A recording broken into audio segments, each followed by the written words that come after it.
What's up, Heat Nation? Your boy Ernest here, back with another Miami Heat Talk video.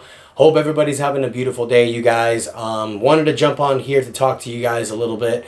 First and foremost, I do want to apologize for not posting anything the last few days.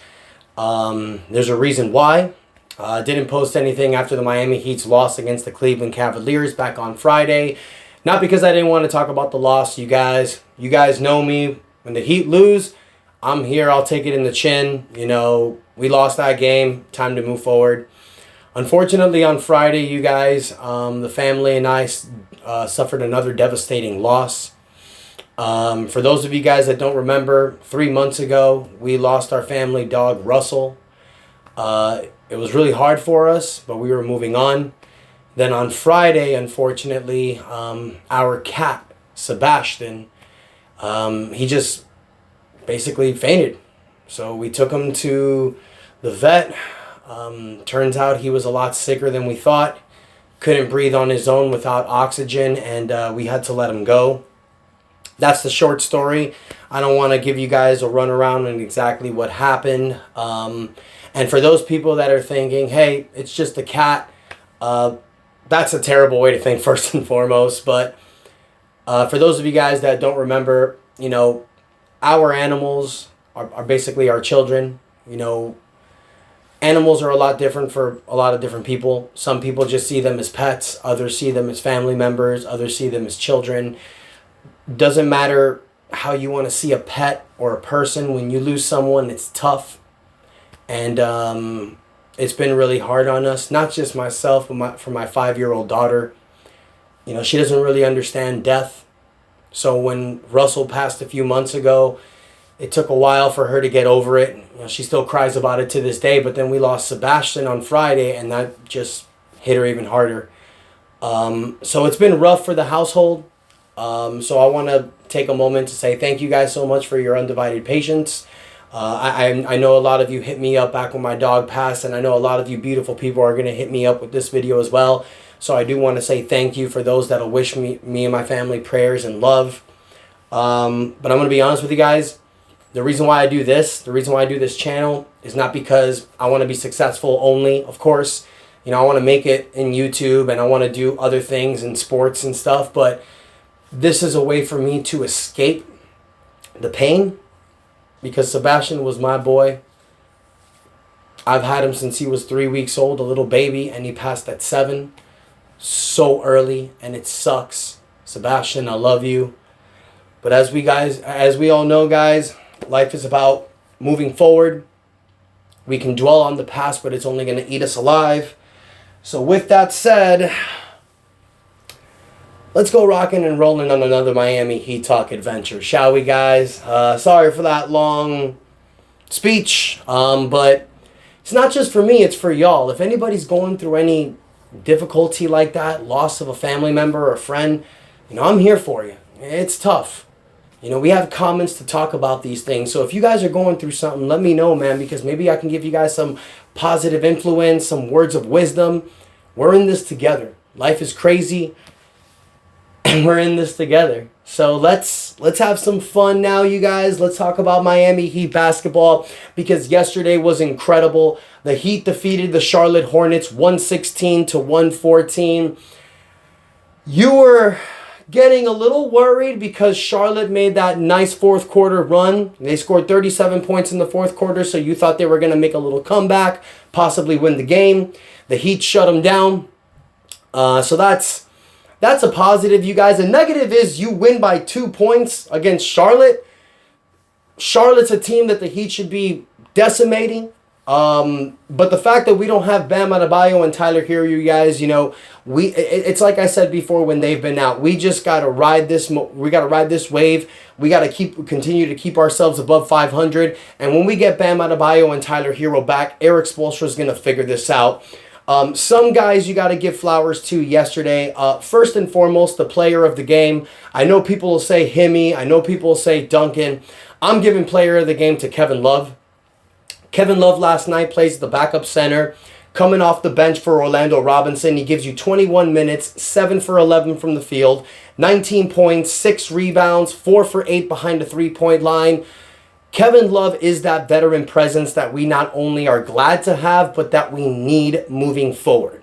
He was a big signing in the midseason last year. The fact that we have him now this year, losing Udonis Haslem, this veteran presence that we have from Kevin Love is not only big on games like this, but it's going to be big moving into the playoffs. You got Jimmy Butler, 23 points on 36 minutes. Jimmy Butler just keeping us alive without Tyler Hero and Bam Adebayo. You know, when these guys come back, Jimmy's going to take like a week or two off. So for those people that are thinking that Jimmy Butler is being overused and overworked, I wouldn't be concerned because Miami's going to monitor his minutes. I'm sure they've spoken with him about this. I'm sure it's like, yo, do you, when Tyler and Bam get back, we'll give you a little break to figure this out. You got Caleb Martin, who's continuing to show his value. I've said this before, with Bam Adebayo out and Tyler Hero out, Caleb Martin is going to be the guy that we need to keep our eye on because he's going to be evolving. Last night, 7 for 14 for the field, 20 points, 9 rebounds, 5 assists, holding it down for Bam Adebayo while he's gone. Duncan Robinson gives you 24 points, 8 for 14 for the field, 5 for 9 from the three-point line. Duncan Robinson is making his case, you guys, that he shouldn't be going back to the bench. I've said this before and I'll say it again. Look, do I feel that Tyler Hero's best contribution is off the bench? Absolutely. I know he's not going to want to come off the bench, but Spoelstra needs to figure this out. You need to keep Duncan Robinson in this starting lineup. Now, if that means bringing Tyler Hero in the backcourt with Duncan Robinson, if it means moving Jimmy Butler to the 4, starting Duncan Robinson at the 3 and putting Hero and Kyle Lowry in the backcourt, even though that'd be terribly defensively, Spoelstra needs to figure this out. Because Duncan Robinson is doing too good in the starting lineup to put his ass back on the bench. And if you put Duncan Robinson back on the bench, he needs to compete with guys like Josh Richardson, Jaime Jaquez, Caleb Martin. It's just going to be too crowded. Duncan Robinson plays best when he's on the floor with Jimmy Butler and Bam Adebayo. We've seen it 2020, 2019. We've seen it all in the past. We're seeing it now. You can't kill this momentum from Duncan. Jaime Jaquez, speaking about him, another amazing game, you guys. Just making his case for Rookie of the Year. I understand that the award's going to be Wembayama, but I mean, dude is coming off the bench and he's kind of playing like an all-star. 18 points for 5 for 8 shooting. I mean, 24 minutes, 18 points. He's averaging almost a point a minute. He's just making his case. And I love his comment as well when they're asking him, hey, you know, what do you think about the Rookie of the Year? He doesn't care. He wants to help this team win a championship.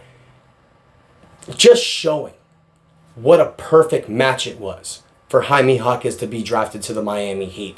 Heat fans, celebrate, be happy, and be also happy with the fact that we kept him and we didn't trade him. He's looking untouchable more every day.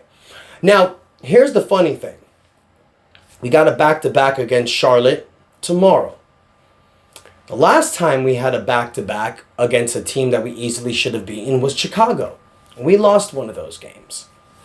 It is not easy to win back-to-back games against the same team. I don't care how bad the team is. This is the NBA. This is filled with players who are the very best in the world. Coaches that either know what the hell they're doing or kind of know what they're doing. Doesn't matter. This Miami Heat team needs to take this game against Charlotte tomorrow very seriously. Kyle Lowry, we need a better game from him. 3 points on 35 minutes, trash. Josh Richardson, 2 points in 25 minutes, trash. I will say Orlando Robinson is doing his job with Bam Adebayo out. He gives you 7 points, 6 rebounds on 22 minutes, hits a 3-point shot. Orlando Robinson is doing just fine as the starting center with Bam Adebayo out. There's no need to put Kevin Love as the starting center. Leaving him as the backup is perfectly fine. I think this Heat team, moving forward, can win these games. You beat Charlotte. You have another winnable game against Chicago. You have games that you can win. So the fact that Tyler Hero and Bam Adebayo have not come back yet is not panic time. Speaking of Tyler Hero, I don't know what the hell is going on there. When this first happened, it was a 2 to 3 week injury. it's looking like it's a lot more serious than we thought. Obviously, with all this time Tyler Hero's been out, making his case as an All-NBA player is going to go down the toilet, possibly even being an All-Star. Sucks, but it is what it is. So I want to hear from you guys. What do you think about this Miami Heat team so far? 13-10. Mediocre? Bad luck because of injury? What do you guys think? Let me know. Also, you guys, take a moment. Please don't forget to hit the like button. Don't forget to subscribe. Would really appreciate your guys' support. I know it's been a few days since I posted, you guys. I want to get back to normality, I guess as you can say it. I do want to take a moment to wish Sebastian and to thank him for everything he did for me and my family. You were a freaking guide of light, bro. You know, you were the calm, positive presence in our house. A lot of stories I could tell about Sebastian, but I don't really want to get into it. It's not there yet. Losing one animal in a year is devastating. Losing two in the same year, man, it's just not fair. So I'm gonna keep pushing forward. I'm gonna be strong for my family. But I want to thank everybody here that has the patience and that will comment on this thing, wishing me and my family the best. Thank you guys so much. Y'all the real MVPs. Until next time, your boy Ernest out. That's enough said. I love you guys.